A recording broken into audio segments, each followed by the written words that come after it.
আসসালামু আলাইকুম। প্রিয় দর্শক, আনন্দ মঞ্চের আলাপচারিতায় আপনাদের সকলকে আমন্ত্রণ জানাই। নমস্কার, আমি তরুণ ঘোষ। আজকে সকালে রবিবার আমি এসে পৌঁছেছি। এখন আমার আজকে আবার একটা ফ্যামিলি পিকনিক আছে। এখন আমার স্নান খাওয়া দাওয়া কিছু ব্রেকফাস্ট কিছু হয়নি। প্রচন্ড ঠান্ডা এখানে এখানে এত আলো জ্বলছে বলে, গরম বলে আমি আর কোট এগুলো গায়ে কিছু দিইনি এত আলোর মধ্যে।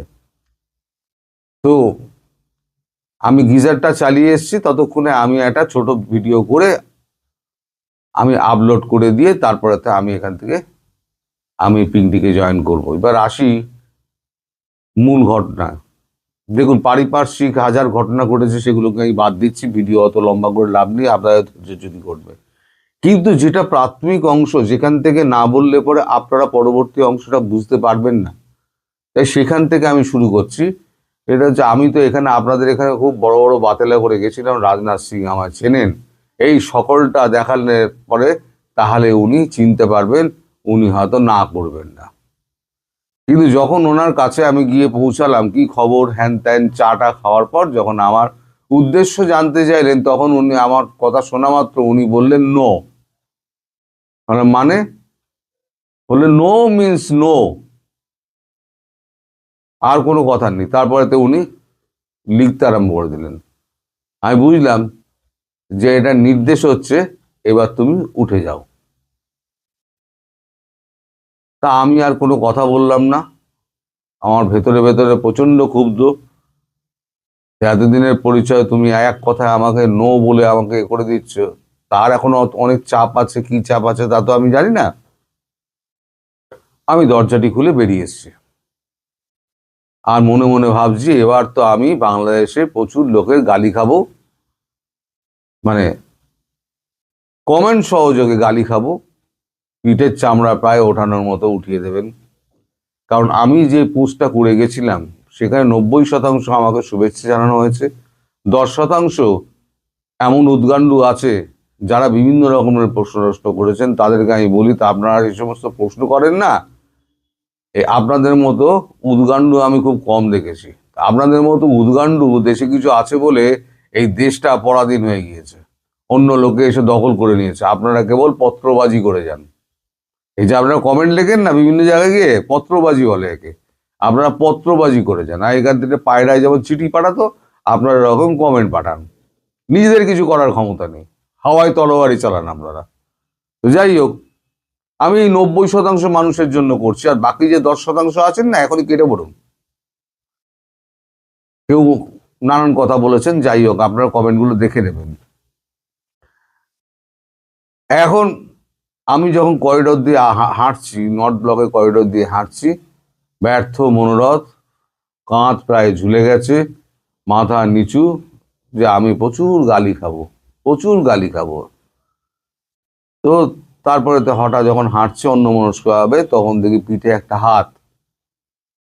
ঘুরে দেখি যে একজন টপ অফিসিয়ালস, এখন তার নাম আমি বলতে পারবো না, তো আপনারা বুঝে যাবেন তিনি মন্ত্রী নন, তিনি ক্যাবিনেটের সদস্য। এবং তিনি এতটাই গুরুত্বপূর্ণ, ক্যাবিনেটের প্রত্যেকটা মিটিংয়ে তিনি থাকেন, এবং সিদ্ধান্ত, প্রত্যেকটা বিষয়ের সিদ্ধান্ত, ওনার সিদ্ধান্ত ছাড়া মোদিজি নড়েন না। এবার আপনারা বুঝে নিন সে ব্যক্তি কে। তিনি আমার পিঠে হাত দিতেই আমি চমকে থাকালাম। তিনি আমার বললেন যে, কি ব্যাপার, তুমি দিল্লিতে, তুমি তো দিল্লিতে সহসা আসো না, বছরে তো একবার আসো, এখন তো তোমার আসার সময় নয়, তুমি তো ফেব্রুয়ারি মাসে আসো। না, এই উদ্দেশ্যে একটা এসছিলাম, কিন্তু রাজনাথ সিং বলে দিলেন যে নো মিন্স নো। এবার আপনি ভাবুন, আমি তো কি কাজ করি, কাদের জন্য কাজ করি, এখন তারা যে আমায় গালিগালাজটা করবে, আমি সেটাই ভাবতে ভাবতে আমি যাচ্ছিলাম। তখন জিজ্ঞেস করে, রাজনাথ সিং জি কি বলেছেন? আমি বললাম, উনি বললেন নো মিন্স নো, আর কোনো কথা শুনলেন না উনি। তখন ঠিক আছে, তুমি আমার সঙ্গে এসো বলে আমায় নিয়ে গেলেন। রাজনাথ সিং, ওনার ঘরের পাশে একটা ওয়েটিং রুম রয়েছে, যারা দেখা করতে আসেন তারা ওয়েটিং রুমে চা জল খান। তা আমাকে ওখানে ঢুকিয়ে দিয়ে বললেন আমি তোমাকে ডেকে নেবো, তুমি বসো। মিনিট 10 বাদে চা দিয়ে গেছে, চা তো ঠান্ডা হয়ে গেছে। আমার তো চায় আর মন নেই, কারণ আমার তো অবস্থা খারাপ, আমি তখন ভাবছি। তো তারপরে 2 মিনিট 10 বাদে এক উর্দিধারী এসে বললেন, সাহেব আপনাকে ডাকছেন। আমি, কে সাহেব? বললেন, বড় সাহেব আপনাকে ডাকছেন। বড় সাহেব কি? বড় সাহেব তো আমি জানি না। চলুন, কে ডেকেছে যাই, আমি তো আর অপরাধী না যে আমার আটকে রেখে দেবে। আমি দেখা করতে এসেছি। গিয়ে রাজনাথ সিং এর ঘরে দরজায় ঠেলে আমায় ঢুকিয়ে দিল। ঢুকে দেখলাম যে রাজনাথ সিং বসে আছেন, তার ঠিক পাশের চেয়ারে, এই ধরুন আমার টেবিল, তার পাশের যে চেয়ারটা থাকে সেই চেয়ারে উনি বসে আছেন। তো রাজনাথ সিং বললেন যে আমি নো মিন্স নো বললাম, তুমি চলে গেলে ওনার কাছে। এখন আমি ওনার কাছে যাইনি, আমি যাচ্ছিলাম করিডোর ধরে, উনি পেছন দিক দিয়ে এসে আমার পিঠে হাত রেখেছেন, জিজ্ঞেস করুন। আমি তো ওনার কাছে যাইনি। আপনি আমার মন এত ভেঙে দিয়েছেন, আমার সোজা আমি নর্থ ব্লক থেকে আমি বেরিয়ে যাচ্ছিলাম। তখন বলছে ঠিক আছে, আমি সব শুনেছি।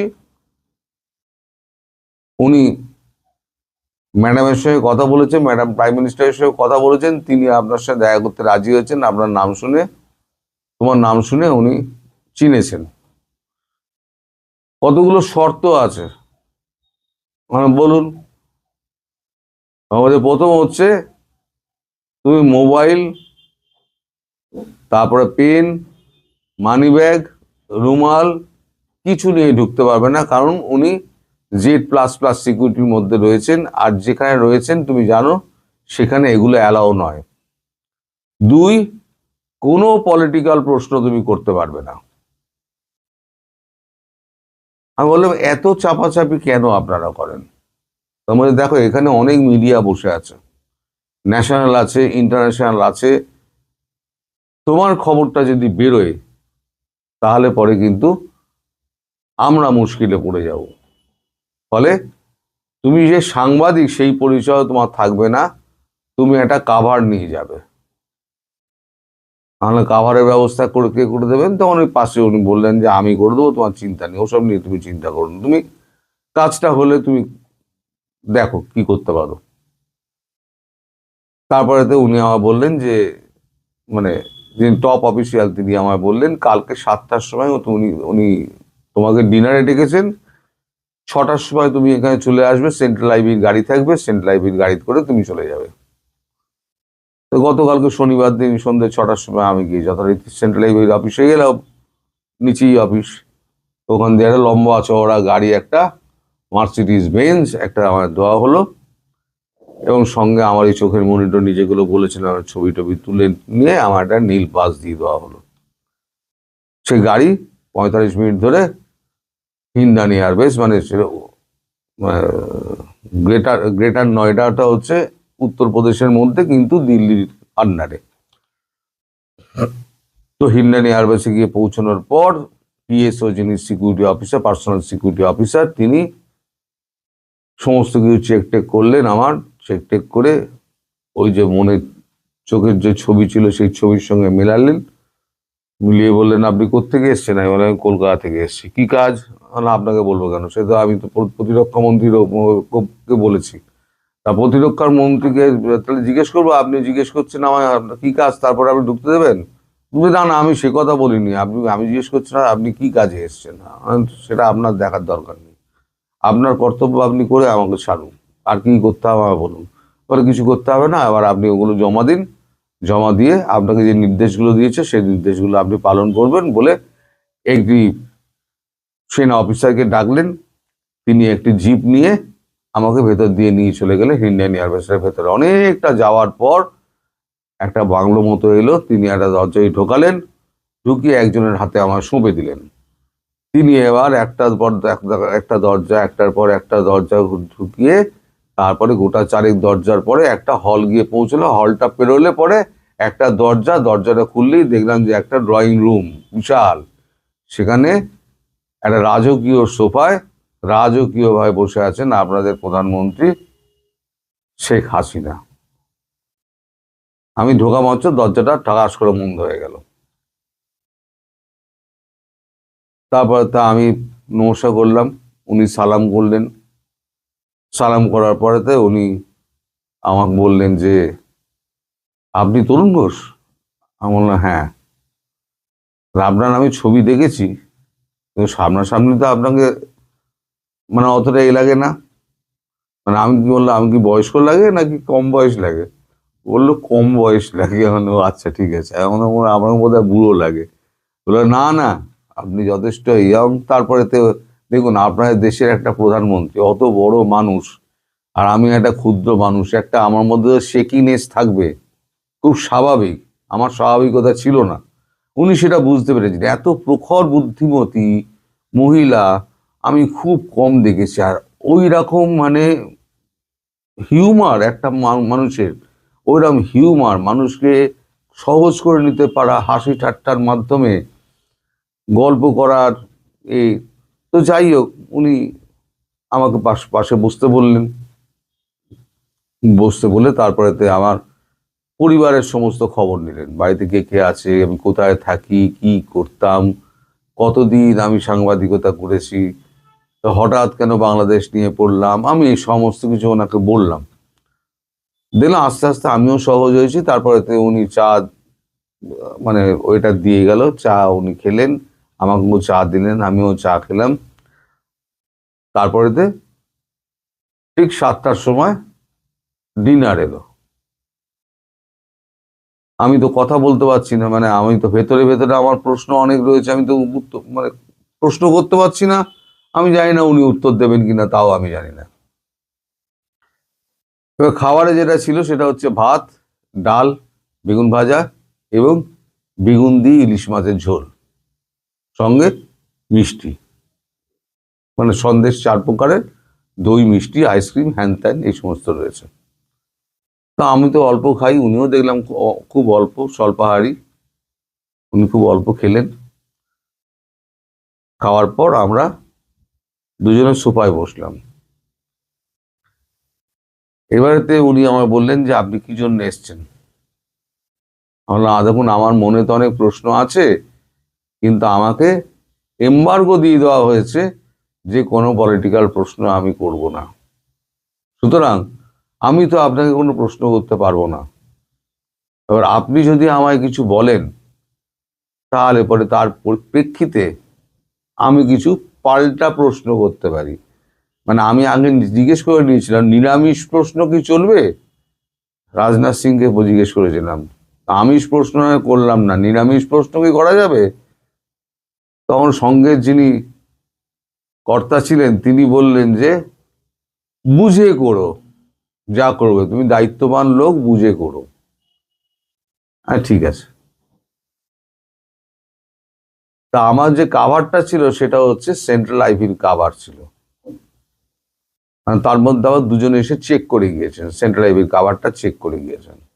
তার মানে আমি বোঝাতে চাইছি এতটা নিরাপত্তার মধ্যে উনি রয়েছেন।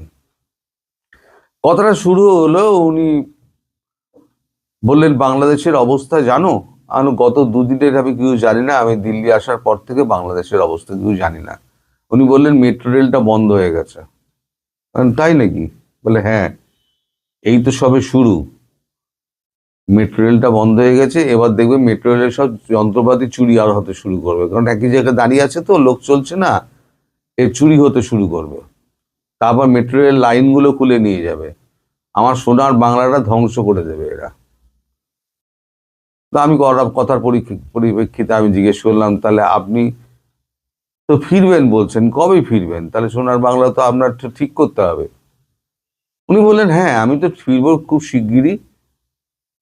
তোমার মাধ্যমে আমি দর্শককে বলতে চাই, আমি খুব শিগগিরই ফিরবো। সেই প্রেক্ষিত তৈরি হচ্ছে। তারপর উনি নানান রকম কথা বললেন।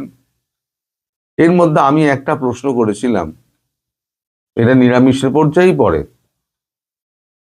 যে এত লোক থাকতে আপনি ওয়াকারকে কেন বিশ্বাস করলেন এবং তাকে সেনাপ্রধান বানালেন কেন?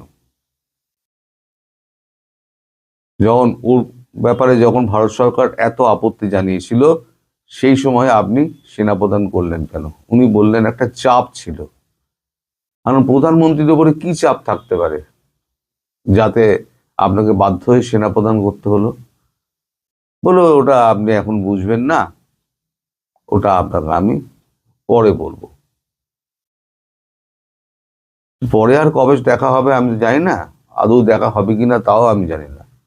তো উনি বলেছেন পরে বলবেন, তার মানে উনি কাটিয়ে দিচ্ছেন, আমি আর কোনো প্রশ্ন করলাম না। তো তারপরে তো আবার উনি যথারীতি নানান কথা বলতে, নানান বিদেশের লোকের সঙ্গে কথা বলতে আরম্ভ করলেন। তা মানে পুতিনের সঙ্গে যে আপনার দেখা হলো, মানুষটাই কেমন লাগলো? আসলে আমি জানতে চাইছিলাম পুতিনের সঙ্গে দেখা হয় কি কথাবার্তা হয়েছে, যদি প্রসঙ্গটা তুলে। নন পলিটিক্যাল প্রশ্ন, মানুষটা কেমন, নন পলিটিক্যাল প্রশ্ন, নিরামিষ প্রশ্ন, মানুষটা কেমন।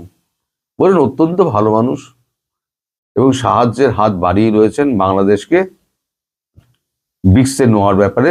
ব্রিক্স গঠন হচ্ছে, ব্রিক্সে নেওয়ার ব্যাপারে বাংলাদেশকে, কথা কিন্তু ওনার কাছ থেকে আমি বার করছি, আমি শুধু ব্যাপারটাকে ঘুরিয়ে দিচ্ছি, নিরামিষ প্রশ্ন দিয়ে করছি। আমি তো উত্তর তো উনি দিচ্ছেন, আমার তো দায়িত্ব নয়, আমার দায়িত্ব আমি শুধু শুনে যাওয়া।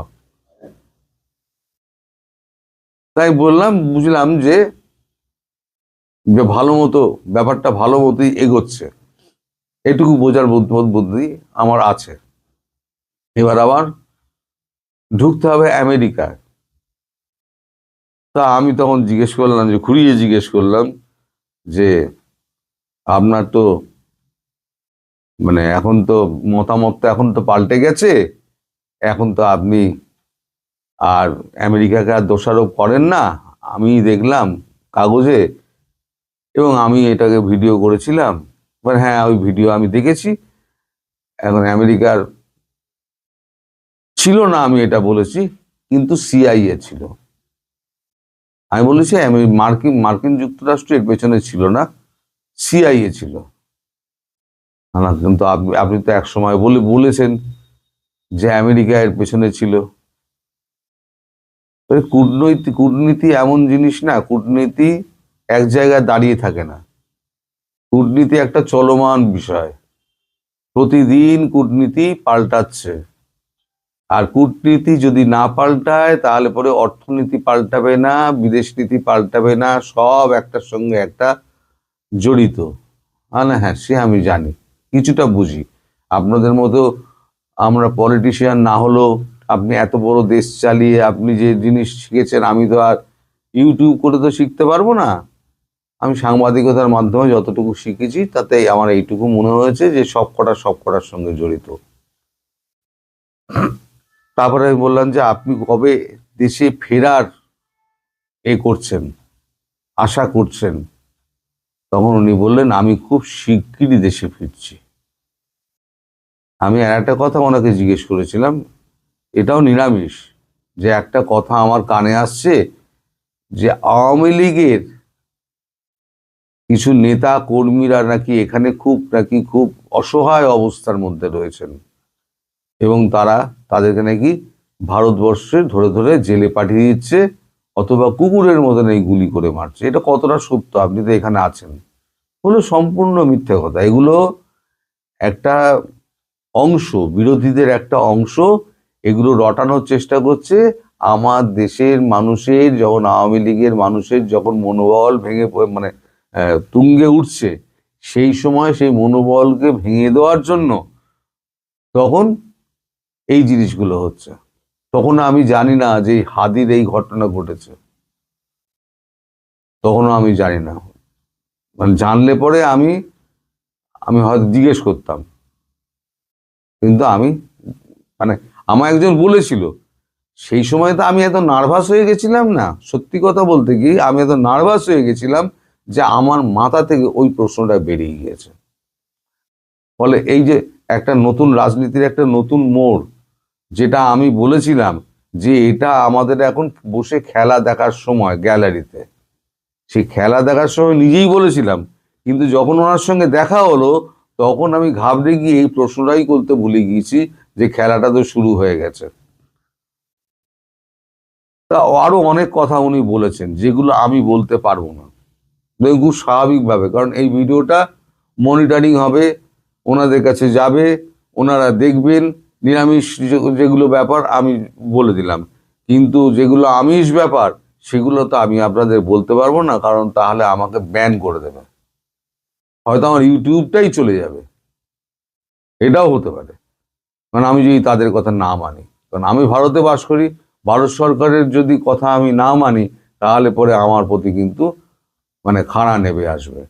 সুতরাং এর বেশি আমার সঙ্গে তার কোনো নিরামিষ আলোচনা হয়নি, আর নিরামিষ আলোচনার বাইরে আমিষ আলোচনার ব্যাপারে আমি কোনো কথা বলতে পারবো না। তবে উনি একটা বার্তা আপনাদের পাঠিয়েছেন আমার মারফত, এটা আমি আপনাদেরকে বলতে পারি, সেটা হচ্ছে উনি খুব শিগগির ফিরছেন। এবং আমি যেটা বলেছিলাম, ওনার হচ্ছে আমি প্রধানমন্ত্রী হয়ে ফিরব এবং আমি পার্লামেন্ট ভেঙে দিয়ে আমি নতুন করে নির্বাচনে যাব। এটা কিন্তু ওনার সঙ্গে দেখা তখন যখন হয়নি, তখনই কিন্তু আমি এটা বলেছিলাম। আমার কথা এবং ওনার কথা কিন্তু 100% মিলে গিয়েছে। এবার ভবিষ্যৎ প্রমাণ করবে যে আমি ওনার সঙ্গে দেখা করেছিলাম কি দেখা করিনি। এবার এই নিয়ে বিতর্ক হোক, আমিও চাই বিতর্কের মধ্যে থেকে আসল সত্যটা বেরিয়ে আসুক। সবাই ভালো থাকবেন, সুস্থ থাকবেন, সাবধানে থাকবেন।